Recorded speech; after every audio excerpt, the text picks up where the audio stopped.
Welcome to Critical Choices, the podcast where we explore ethical challenges shaping emergency medicine today. Brought to you by the Ethics Committee of the American Academy of Emergency Medicine, this podcast delves into critical issues at the intersection of medical ethics and real-world emergency care. I'm Melissa Myers, an associate professor of emergency medicine, and I do need to put a disclaimer that the opinions and assertions expressed in this episode or elsewhere are those of the author, myself, and do not reflect the official policy or position of the Uniformed Services University of Health Sciences or Department of Defense. With me today, I have Dan Mayer. Can you go ahead and tell us a little bit about yourself? Hi, Melissa. Thank you. My name's Dan Mayer, and I am retired emergency medicine physician. I practiced for 45 years total. The last 27 were in Albany, New York, at Albany Medical College, where I was director of the evidence-based medicine course and practicing emergency physician and teaching emergency medicine residents, as well as other residents, for 27 years. I've been retired for 10 years now and keeping active. Yes, thank you for being here with us today. Today, we're going to be talking about determining capacity in the emergency department. And I know that I've come back to this several times over the years. And I think every time I come back to it, it's because I had a case where I wasn't sure how to determine capacity and I have to rework my approach. When we're talking about this, one of the things you brought up is you wrote a paper on this in 1990, Refusal of Care and Discharging Difficult Patients from the Emergency Department. What prompted you to write that article? So in about 1989, as I was new faculty at Albany Medical College, and I was asked by ASAP asked me to give two lectures at the annual meeting, one on emergency care of psychiatric patients, and the other one on handling difficult patients in the emergency department, and didn't really give me any guidance on what they meant by difficult patients. So I figured, oh, okay, people who are alcoholics and psychotics. But wait, I'm already talking about psychiatric emergencies. So maybe talking about people who don't want care and who are demanding to be discharged, refusing care. And in preparation for the lecture, I started getting into this whole literature of the refusal of care. And once I had the lecture done, then it was a no-brainer to go and write the paper. I did a lot more research on it, and that led to this paper then. I think some of us might have slightly more difficulty going from a lecture to a paper, but I'm glad that you wrote this because it gave us a great outline for today. One of the questions I had for you is when I was reading through the paper, it felt like something that could have been written yesterday. Do you feel like there have been a lot of changes in capacity evaluations, or are we still doing things the way we were in 1990? No, I don't think there's any change. I'm shaking my head yes and no, because on the one hand, maybe we have better tools or maybe we have better understanding. But back then, and it's only 34 years ago, 35 years ago, we understood about capacity, but we were just beginning to separate it from competence. And it wasn't quite as enshrined in the process of determining whether patients should or shouldn't be allowed to refuse care or, on the converse, even accept care. Interesting. Do you think that there's been a greater emphasis on autonomy over the last 30 years with doing more capacity determinations or not? Yes, I think that this has become ingrained in our culture and in the emergency medicine literature. There have been probably about half a dozen papers written since then about refusal of care and the various ways to deal with patients who refuse care. Interesting. Yeah, I was doing some ethics reading recently with a couple of papers from the 1950s, and I will say certainly since the 50s we do things very differently. There was nothing in there about refusal of care. Quite a bit about sedating patients.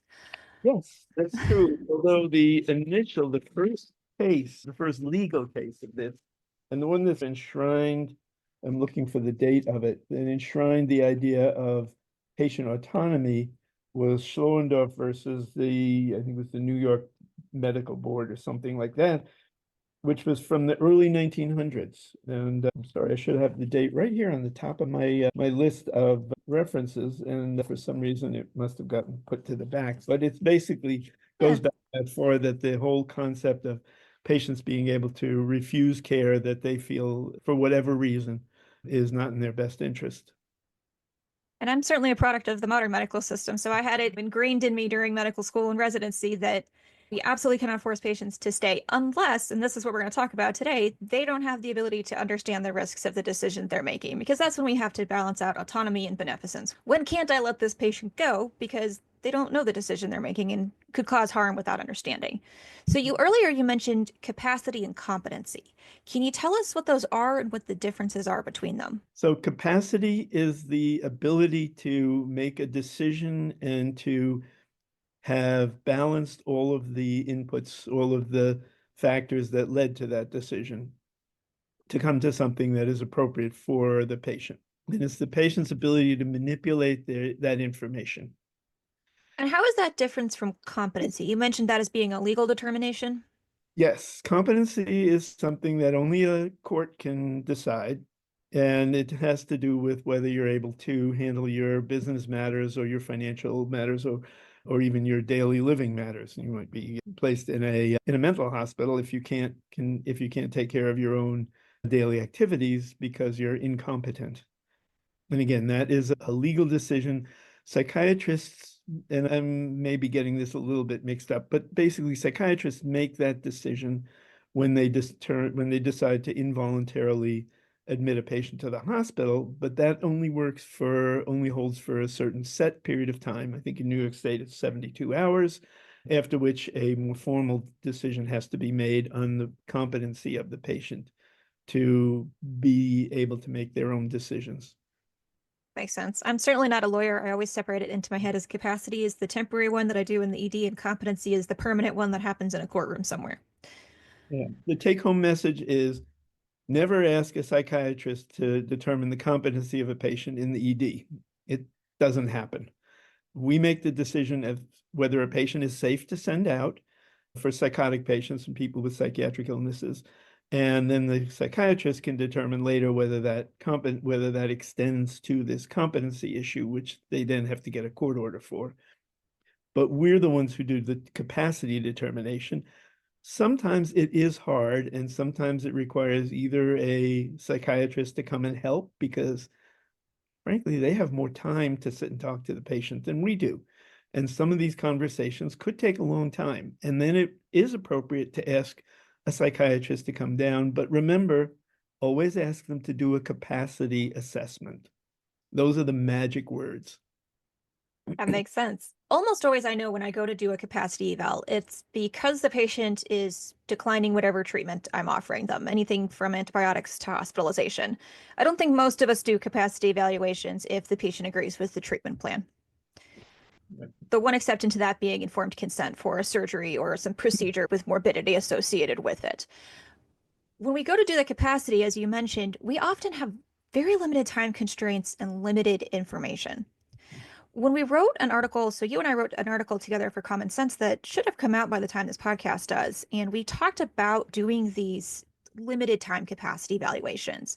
And you gave us a framework. Can you talk me through that? Yeah, one of the fascinating things that happened to me while I was writing this paper was that I got in touch with a guy named Paul Applebaum. And at that time, Paul Applebaum, who's a psychologist, I believe, was writing about capacity. And so he was naturally a person that I would be in touch with about this paper. And he said, I've just come up with a new capacity framework. And if you'd like to use that in your paper, you have my permission, which I thought was awesome. I was a nobody assistant professor at the time, and he was a full professor at one of the Ivies. But anyway, so he allowed me to use this, and I put it in my paper. And basically, it's a four-step process to determine whether the patient is able to manipulate ideas and concepts and thoughts and put those all together with a rational, and rational means for the patient, not necessarily for us, but for the patient, a rational thought process to come to the final decision.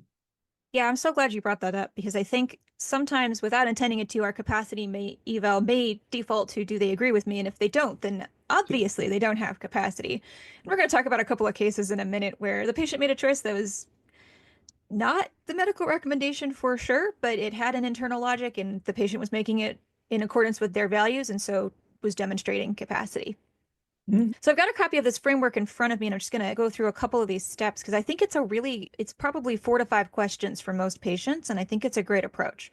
So you have the four necessary components for someone to have capacity are ability to render a choice, so they have to be able to tell you what their choice is, the ability to understand relevant information, ability to appreciate the situation and its consequences, and ability for rational manipulation of information. So I think if I was going to break that down, the tricky one is that ability to understand relevant information. How have you assessed for that when you're doing capacity evals? And this does take time. There's no question about it. But basically, I will give the patient what their condition is, what my recommended treatment or testing, whatever the next step is that they're refusing. What are the benefits? What are the potential benefits that I see happening from that? Are there any possible risks or discomforts, and what are they? And you have to be honest about that. And then what other options might there be? This means not necessarily the best option, but what other reasonable options do I see as a physician that might be okay in that process? And then what are the benefits and the risks of not treating, of not getting treatment? And then I ask the patient to basically tell me that again in their own words. Yeah, I think that's the important part, them giving it back to you. And that leads us into the ability to appreciate the situation. So, really, I think this kind of boils down to, do you understand what's happening? Do you understand the decision that you're making and the risks and benefits of that decision? And finally, we already talked about this, but there is that internal logic, which doesn't have to mean they agree with us. It just has to mean there's some sort of underlying logic holding it all together. We have these great questions, and I think you and I both know that there's still tons of times that you go to do a capacity eval and you're just not sure. I think of a patient I had years ago, very nice woman. She had COPD. She was young. She was in her 40s or 50s. She had the alpha trypsin deficiency and was probably actively dying in the ED. Her stats were in the 70s. We had her on BiPAP. It was very clear with us that not only did she not want to be intubated, she did not want to be admitted, wanted to leave. Right. And so we're going around and I'm like, I understand, like you're repeating this back to me. You sound very reasonable. She was very clear with me that her kind of value was I want to die at home where my kids are. And we went back and forth. It's one of the very few times that I've called in a second physician because I was like, she's checking all the boxes, but this woman's gonna die if I discharge her. We actually had palliative care come down and assist us with doing a second eval, and then we discharged her. She met the criteria to make that decision. But what do you think about how do you navigate these gray areas where maybe they're checking the boxes and you're still not sure? So you mentioned that she had kids. And Mm-hmm. the first thing that I would do in that situation when I'm very frustrated because I feel like this person needs to be admitted, they can probably be managed maybe with non-invasive breathing, but might need to be intubated. All right, intubation is a pretty invasive procedure, but now she's saying she wants to die with her kids. So let's talk to the kids and see where they are in mom's decision. Because on the one hand, mom's decision may be reasonable. She's got a terminal illness. She's getting worse and worse from that illness. She's lived through all of the complications and everything. And this may be her time to go. And yes, it would be very humane of us to let her die at home peacefully and in the company of her family and doing all the things that make her comfortable, which is giving morphine to reduce the anxiety from being short of breath and making sure that she has adequate oxygenation, but not invasive and whatever else might help. And I'm not a palliative care physician, so I don't know a lot of these details. But again, having palliative care involved is important there.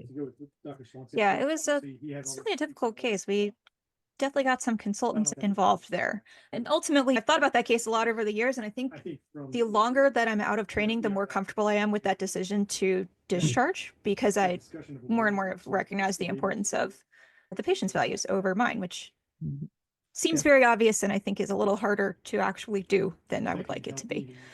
That said, in that particular case, I got very lucky that the palliative care doc was actually in hospital. I usually work nights, and so majority of the time they wouldn't have been available. It's great to have consultants. they're not always around. I'm taking some graduate school classes on ethics. I recently took one on ethics consultation, and they had us sit around and play out an ethics consult. And the case that they picked was an ED patient who wanted to be discharged because she didn't want antibiotics. She wanted to go home, receive healing through her community. It was very interesting to me because no one else in this simulation was an emergency medicine or emergency medicine adjacent. We had a couple social workers, a neonatologist, and an ethicist. I brought up, I was like, I would not call an ethics consult for this. This patient very clearly has capacity. The woman wants to go home. I'm not going to make her stay in the hospital. And it was derailed the whole simulation because I was playing the ER doc. And I was like, but I don't want to call a consult. I don't feel like I need one. She was like, you have to call. So that said, what do you think is the role for the ethics committee or for a psychiatry team to assist us with these determinations? Yeah, and that's a good question because, and then my question, of course, is was she going to die without antibiotics? Because in the pre-antibiotic era, people with presumed pneumococcal pneumonia have a 30% mortality rate, but that doesn't mean you're going to die. It means that you might die. And, as long as she understood that and was willing to accept it and essentially going through all of the processes of the capacity determination, I think that it's very reasonable not to get an ethics consult. So the example that I have was a middle-aged man who came in with chest pain, very kind of non-specific chest pain, had non-specific changes on his EKG, a little troponin bump, and I wanted to admit him, and he insisted on wanting to go home. He met all the qualifications of capacity, and I just felt uncomfortable saying that he was okay to go home.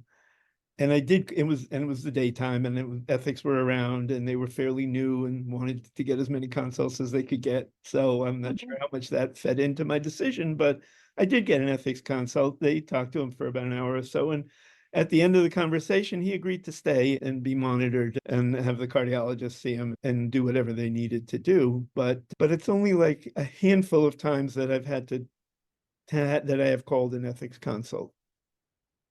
I actually never have because I've never worked at a facility that had the ability for a real-time ethics consult.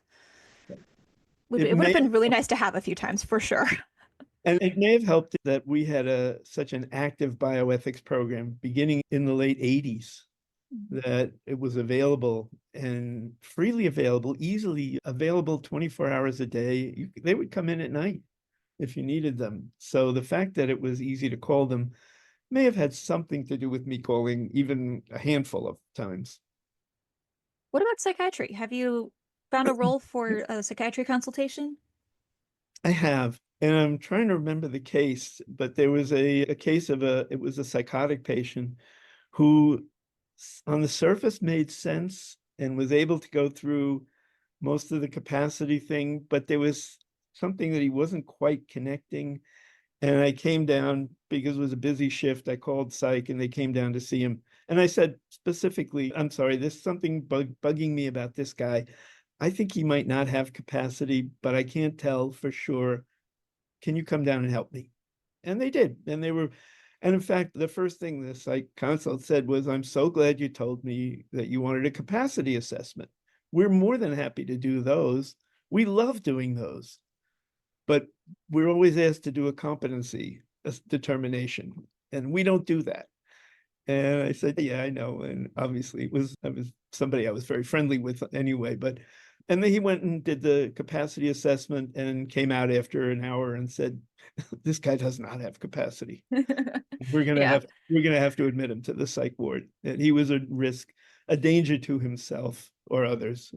Particularly in this case, it was a danger of suicidal actions that I couldn't uncover, but there was enough about what he was saying and how he was saying it that made me uncomfortable. So that was that way. And I think you have to go with your gut on those when the patient is making more or less making sense, but there's something about what they're saying that isn't quite right. Get some help. And again, remember to say capacity assessment. Not competency. That Not makes perfect sense to me. I work with medical students a lot these days, and I always tell them, like, if it doesn't seem right, stop and think about it and maybe call for help. Don't just keep going. So, yeah, thank you so much. Now, so far, we've been talking mostly about cases besides the one you actually just mentioned, where we ended up deciding, yes, this patient has capacity, although they're not agreeing with my treatment plan. But that is definitely not all of the cases. And sometimes, like we talked about at the beginning, we need to prioritize beneficence over autonomy. The patient cannot make an autonomous decision. So let's talk about one of those really tricky cases. You mentioned early on in your practice, you had a man who was very intoxicated and was leaving your emergency department against medical advice and was going to drive. How did you approach that? And I don't remember what he was in the emergency department for. It was something relatively minor and he wasn't particularly sick. And I was fairly new in emergency medicine at the time. I'd only been practicing for 2 or 3 years. And I didn't really understand all of the elements of capacity at the time, but he seemed to make sense. But the nurse said, Dan, he's going to drive. Maybe we should call the police. And I went up and talked to him and said, you're quite intoxicated, and it's definitely not a good idea to drive. The fact that you had this little laceration was something minor that if you don't want to get it fixed, fine, but I can't let you go and drive. And he said, I don't care. I'm going to drive anyway. And he turned around to head for the door, and I noticed his car keys sticking out of his back pocket, and I just grabbed him. And he couldn't drive, and he didn't. What was my backup plan? I have to admit that my adrenaline was so high at the time. I don't know if I had a backup plan, but it would have been to notify the police that this intoxicated man had just left and we had no way to hold him. We couldn't physically restrain him, and we were not willing to take that risk for ourselves. But he went out and drove it in his car with obviously intoxicated. And that would have been the backup plan. And have I done that in since then? Yes, there have been 1 or 2 times when patients who were highly intoxicated left and were seen getting into a car by the valets or the guards who notified us, and we notified the police department who went looking for them. That raises the whole issue of being a mandated reporter, which I'm going to duck for right now, but I do plan to do a future episode on because that is worthy of a full discussion. Yeah, and I was thinking of a case I had just 2 weeks ago where I had a patient brought in by his spouse, and the patient's chief complaint was chest pain. And I go in there and I'm talking to him, and the wife's, can you talk outside the room? And she's like, yeah, he's not here for chest pain. He's here because he thinks I have a bomb in my purse. He's becoming increasingly paranoid. I don't know what to do. So I'm like, man, you don't have a bomb, right? She's like, no, absolutely no. I'm like, great. And I go back in and I talk to this guy, and he's going on and on about his chest pain. And as we're talking, he's also telling me that he's very concerned that the FBI is following him. And do I have a camera in the wall? And yeah, this isn't going great. And I actually went through capacity eval on him, and he absolutely did not understand what was happening. There was no internal logic. And we did hold him. Unfortunately, we had to sedate him to hold him, but he presented a very clear threat to himself. So we, in that particular case, felt that he didn't have autonomy. Now, I want to take a little bit of a left turn before we go into our last case discussion and talk about AMA forms, because I think we often lump AMA forms together with capacity. They're very different, and I think that AMA forms deserve their own little discussion. So AMA form or against medical advice form, very commonly found in the emergency department. We ask patients to sign them when they're leaving against medical advice. Now, I was always taught in residency that these forms don't really offer a lot of legal protection. What's your opinion on the AMA form and what it does and doesn't do for us? So my opinion is pretty much, I agree with you that it doesn't offer, in and of itself, does not offer legal protection. But what it does is it gives you the ability to write down in clear English language that normal people with a fifth grade education can understand the elements of capacity. And we created a form. After I wrote this paper, we created a form, an AMA form that allowed us to do this. It had 6 or 7 elements, and I apologize. I wrote to my department to see if they still had those old forms around or what they were using now, and I haven't heard back from them. But we used that to then document what we had told the patient and then ask the patient to read it back to us. Because even though we went through this whole process with them already to determine they had capacity to refuse care and they seemed to check all the boxes, I wanted to give them one more chance. And so I look at it as a form of patient education. And then I do my separate documentation, which is that I talked to the patient. We determined they had capacity. I went through the whole list, and They signed the AMA form after reading it out loud to me and saying that they agreed with it and understood it. And the AMA form becomes part of the record so that what I told them is there for posterity. And a copy goes home with them so that they can use it to determine whether they want to come back. Because the last thing that I always say to people who sign out against medical advice is, should you need to come back, want to come back, please do. We will not hold this against you. This is not a stain on you. This is not something that we're going to punish you for. We will treat you regardless of the fact that you signed this AMA form, but please come back if you don't feel any better, if you feel worse, or if you just feel like you made the wrong decision. Yeah, and I think once you said that, I do occasionally use AMA forms just as a way to communicate. I am so worried about you that I'm going to have you sign this form. And like, I'm not mad. I'd love to have you come back. That would be my ideal, would be you come back. But I am really worried about you. And every once in a while, someone's kind of looks at the form and they're like, you're this worried. I'm like, dude, you might die. Like, I would like you to sign this form. And sometimes that's just a way to communicate that concern and have another discussion. Yeah, and part of the AMA form is risks. And one of the risks I always put in was this might lead to death. You might die from this. And the old AMA forms, which is where you were taught from, were a paragraph, more or less somewhat legal language that the patient never was able to read or understand and would sign. And we had this hallucination in our minds that this actually did protect us from, and I think that's where that whole teaching line came from. And by changing the AMA form and making it more adaptable as a patient education tool, as well as documentation of what the conversation really was about, should change that conversation, should change that whole idea that it's not worth anything. It does Yeah. take a little longer to fill out. And yeah, you have to have pretty good handwriting. Unless you, I guess in the EHR era, you can just build it into your medical record and just type it in. So Probably. I don't handwrite a lot anymore, unfortunately, but I that have sounds good, like such I a great have good, approach. Hmm. I have good handwriting. Yeah. And it kind of avoids that thing that I'm always worried about when a patient is leaving AMA, that they're going to be thinking I'm mad at them or don't want them to come back, which is the farthest thing from my mind. All right. So to close this up, we're gonna go through a case. This is mine from a few years ago with some details changed.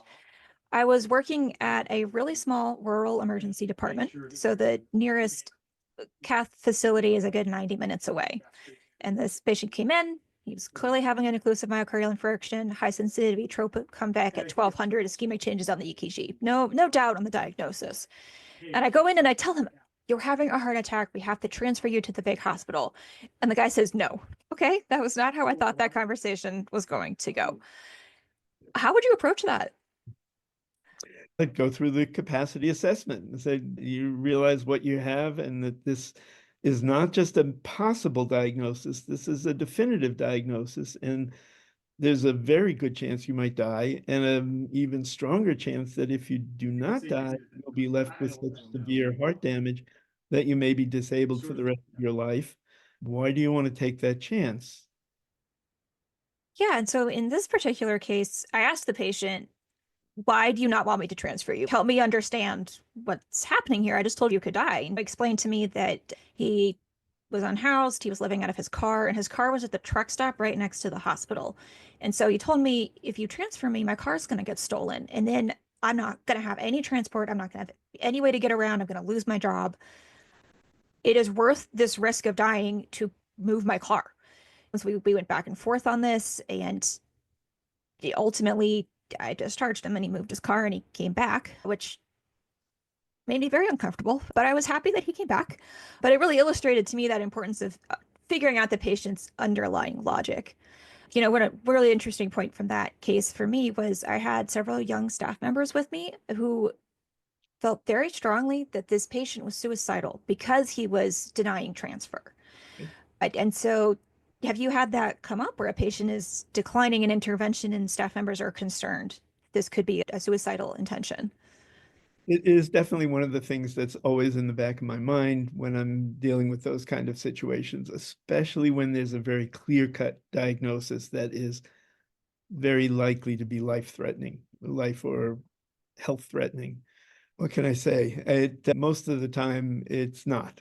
The vast majority of the time, it's not. It's so unusual for somebody to choose that method of suicide. But people are depressed and maybe, I don't know if pseudo-suicidal is a good term to use, but where they're depressed to the point where they feel that they don't want to, it's not worth, their life isn't worth living anymore. And so if they get taken by this disease, it's no big deal. And this might be a good way to go. And again, if somebody is refusing, then you do have to go into the details of why they are and what made them make that choice. And that hopefully should come out. Yeah, that makes perfect sense. And that was essentially my approach as well in that case was he's not suicidal. He's very clearly explaining to us what his reasoning is, and it makes sense. And he has capacity. So that kind of takes us to the end. What last points do you want to leave our listeners with on capacity determinations in the emergency department? I think probably the best advice I could give in terms, since we've already talked about when to do it and how to do it, is don't be afraid of doing it. It seems like a lot. It seems like a lot to go through. But when you think about your family, it's the way they would want them to be approached. And that if they're making a bad decision and you don't know about it, you'd hope that the physician, emergency medicine or other, would go through this process with them and determine that they had the capacity to make that decision. So don't be frightened of it. Do look at the 4 elements, and I do recommend that you incorporate them into your AMA forms so that they do become patient education forms. And yes, I disagree that they don't provide legal protection. I think they do. If you've gone through this much of an effort, then it would be very unusual that you would not be protected legally. Thanks. I think Makes sense to me. Thank you so much for joining me, Dan. This has been Critical Choices, a podcast from the Ethics Committee of the American Academy of Emergency Medicine. Please join us for our next episode when we'll be talking about the military response to humanitarian disasters. We hope you have enjoyed this podcast from the American Academy of Emergency Medicine. AAEM is a nonprofit professional association of over 8,000 emergency physicians dedicated to board certification and democratic group practice. For more information about EM, visit our website at www.em.org.